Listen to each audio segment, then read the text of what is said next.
Terima kasih Anda masih menyaksikan Kompas Petang, Saudara. Angka kematian akibat krisis kelaparan di Gaza terus meningkat. Sejak serangan Israel pada Oktober 2023 lalu, Saudara, jumlah korban tewas sudah lebih dari 61.000 jiwa. Indonesia pun berencana menyiapkan Pulau Galang di Kepulauan Riau untuk menjadi tempat pengobatan bagi 2.000 warga Gaza.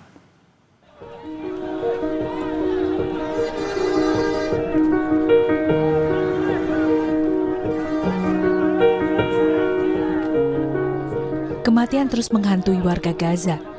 Tidak hanya karena serangan tentara Israel, namun kematian warga Gaza juga akibat krisis kelaparan.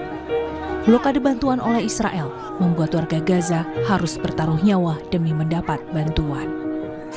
Laporan terbaru, 193 orang tewas akibat kelaparan di Gaza. Ironisnya, 96 diantaranya adalah anak-anak. Jumlah ini kemungkinan akan terus bertambah selama blokade masih dilakukan oleh Israel.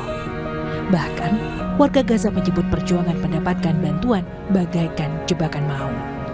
اسمها مصاعد الموت، اسمها مساعدات الدول والدم، هذه مش مساعدات بالطريقة، يعني أول حاجة إذا ما متش من إطلاق النار بتموت من الشعوب. Berbagai negara pun masih terus memberikan bantuan untuk warga Gaza, termasuk Indonesia. Tidak hanya mengirimkan bantuan, Indonesia juga tengah menyiapkan Pulau Galang di Kepulauan Riau untuk menjadi tempat pengobatan bagi 2.000 warga Gaza, Palestina yang terluka. Wakil Menteri Luar Negeri Armanata Nasir menyatakan kebijakan ini akan dilaksanakan jika sudah disepakati oleh Palestina dan negara-negara di Liga Arab. Ini semua akan tentu kita siap jika diminta, kita siap apabila itu disepakati oleh Palestina, kita siap apabila itu merupakan permintaan dari seluruh negara di kawasan dan sesuai dengan solusi Liga Arab yang di table. Jadi kalau posisi kita tinggal lihat statement kita yang pada saat di New York 2 minggu lalu, itu secara jelas kita tidak mendukung upaya apapun yang bertujuan untuk mengeluarkan rakyat Palestina. Terkait rencana bantuan ini, Wakil Ketua MPR fraksi PKS, Hidayat Nur Wahid, mengingatkan pemerintah harus berhati-hati dalam mengambil keputusan dan memastikan warga Gaza bisa kembali ke Palestina setelah mendapat pengobatan. Memastikan tentang persetujuan dari seluruh pihak di Palestina, dan nomor 2 adalah kesiapan di Indonesia, dan memang tadi memastikan bahwa Gaza, West Bank, dan Masjidil Aqsa sebagai kawasan-kawasan yang memang nanti akan menjadi kawasan Palestina merdeka. Jangan sampai kemudian nanti mereka dibawa keluar dan ternyata Israel dibiarkan tetap menguasai Gaza, menguasai Palestina, menguasai West Bank, menguasai Masjidil Aqsa. Terus nanti mereka akan kembali kemana? Kalau Israel justru dibiarkan menguasai daerah yang merupakan daerah Palestina. Pasukan Israel hingga kini terus membombardir Gaza. Data Kementerian Kesehatan Gaza menyebut lebih dari 61.000 nyawa terenggut sejak serangan 7 Oktober 2023. Sementara korban luka mencapai lebih 151.000 orang. Negara-negara di dunia harus segera bergerak untuk menghentikan krisis kemanusiaan di Gaza. Tim Liputan Kompas TV.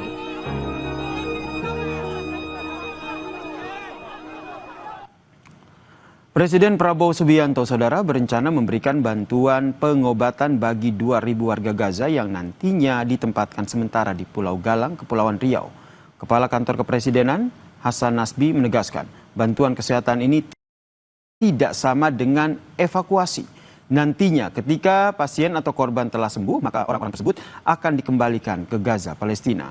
Hasan Nasbi menegaskan Pulau Galang dipilih menjadi tempat pengobatan karena pulau ini sudah memiliki fasilitas rumah sakit khusus infeksi menular yang dulu pernah dijadikan tempat penanganan COVID-19 hingga tempat pengungsian.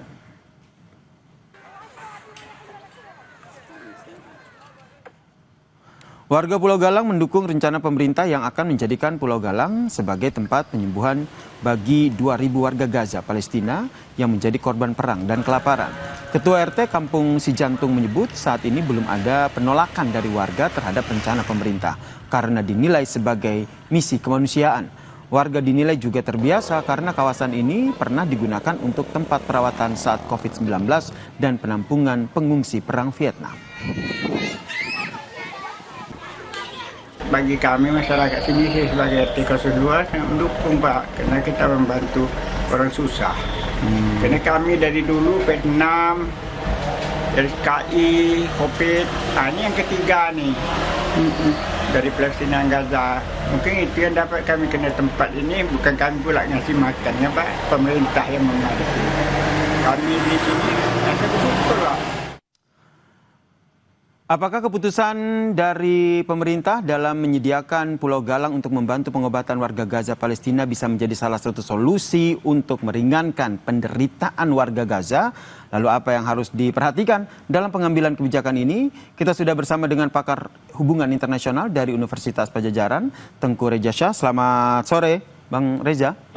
Selamat sore, salam dari Unpad di Bandung. Bang Reza, ini apa yang menjadi catatan Anda terkait dengan rencana pemerintah yang akan menjadikan Pulau Galang untuk lokasi pengobatan bagi 2.000 warga Gaza? Saya pikir Pulau Galang ini sudah menjadi modal kita ya untuk kampanye perdamaian dunia. Saya perhatikan media-media internasional sudah mulai menayangkan pulau ini yang luasnya 80 km persegi. Itu antara lain koran Guardian di Inggris, kemudian koran Anadolu di Turki, dan juga koran Independent di Inggris. Ini saya pikir kita punya pengalaman menangani hal ini ya. Dan apa yang akan dilakukan ini sesuai dengan prinsip-prinsip Pancasila, sudah sesuai dengan prinsip-prinsip konstitusi, yakni menghendaki perdamaian dunia, juga sudah sesuai dengan ide-ide peradaban Islam, yakni umatan wasaton, umatan wahidah, ukhuwah Islamiyah, umatan basyariah, kemudian juga ini sudah dibuat berdasarkan pertemuan yang panjang saya pikir antara pemerintah Indonesia dengan negara-negara Teluk. Tapi yang kita harus hendaknya persiapkan adalah Galang ini akan berbeda Galang dulu dengan sekarang gitu. Galang dulu adalah processing center di mana mereka yang ada di situ akan berangkat ke luar negeri, ke negara-negara yang lebih maju, dan mereka sudah disiapkan untuk itu. Tapi juga saya berpikir perjanjian ini harus dibuat juga dengan pihak-pihak di luar agar jangan sampai nanti mereka berangkat sulit pulang. Untuk itu tentunya kalangan di Galang juga harus disiapkan, misalnya lewat standar rumah sakit yang lebih tinggi, misalnya standar keselamatan pasien, standar akses ke perawatan, standar bahasa, kemudian hak-hak dasar pasien dimengerti oleh mereka, kemudian hak-hak asesmen pasien, kemudian penyuluhan pasien dan keluarga, kemudian juga infrastruktur Galang hendaknya juga siap, jadi darat, laut, dan udara. Kemudian juga teknologi yang diterapkan ini hendaknya dapat menjawab data-data medis yang ada dari pasien tersebut. Baik, Mas Reza. Kalau pasien tersebut diperiksa ulang. Maaf saya potong, tapi jauh sebelum itu yang disiapkan, tentu saja tadi kita dengarkan kata Wamenlu bahwa tunggu persetujuan dari Palestina dan juga negara-negara di Liga Arab begitu. Jadi pertanyaannya, apakah rencana ini possible ataupun kemungkinan dapat terrealisasi?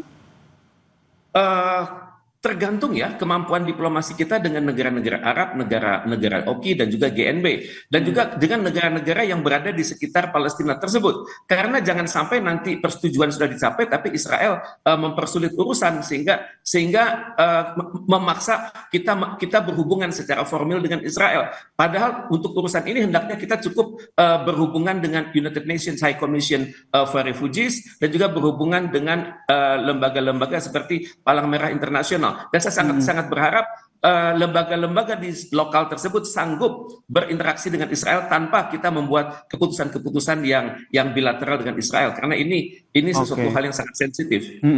Karena ada kekhawatiran warga Gaza yang diungsikan keluarga di Gaza ini akan sulit kembali. Nah, bagaimana Indonesia memastikan hal ini tidak akan terjadi? Jadi ketika warga Gaza berobat di Indonesia, di Pulau Galang khususnya, mereka dipastikan akan kembali ke tanah mereka di Palestina.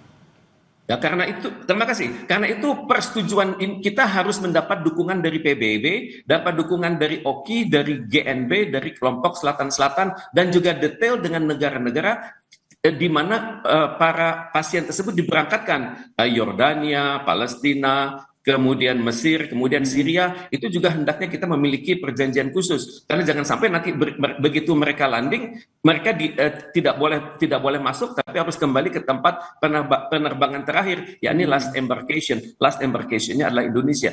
Jadi untuk itu kita hendaknya benar-benar detail. Jangan sampai kita kena tipu daya dari Israel dan Amerika Serikat. Ini Karena yang harus diperhatikan ya, Pak Reza ya, jangan sampai kena tipu daya dari Israel dan memastikan warga Gaza yang dapat kembali. Lalu tadi seperti kata Anda bahwa ini penting untuk bagaimana diplomasi Indonesia dilakukan untuk bisa melaksanakan bantuan ini. Menurut Anda diplomasi Indonesia saat ini seperti apa dalam membantu penanganan warga Gaza?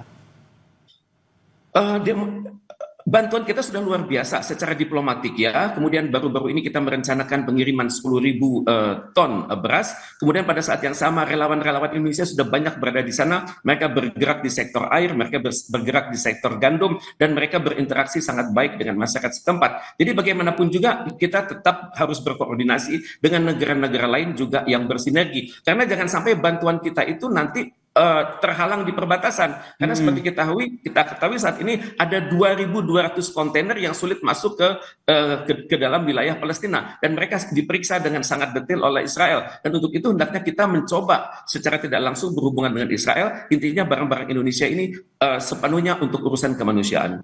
Oke, terakhir Bang Reza, alangkah apa yang menurut Anda paling penting dilakukan oleh Indonesia jika betul ingin membantu warga Palestina dari krisis yang tengah terjadi saat ini?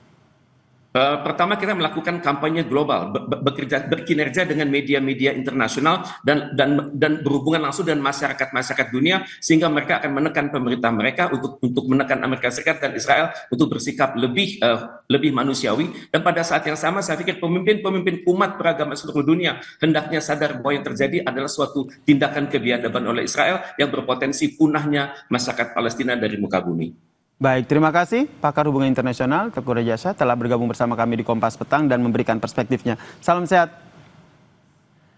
Terima kasih. Dan saudara, usai jeda Kompas Petang akan kembali dengan informasi relawan Jokowi meminta Presiden memberikan amnesti kepada Sylvester Matutina, terpidana kasus fitnah dan pencemaran nama baik kepada Wakil Presiden Yusuf Kala pada tahun 2018. Pertanyaannya, bisakah hal ini dilakukan? Pembahasannya akan hadir usai jeda di Kompas Petang.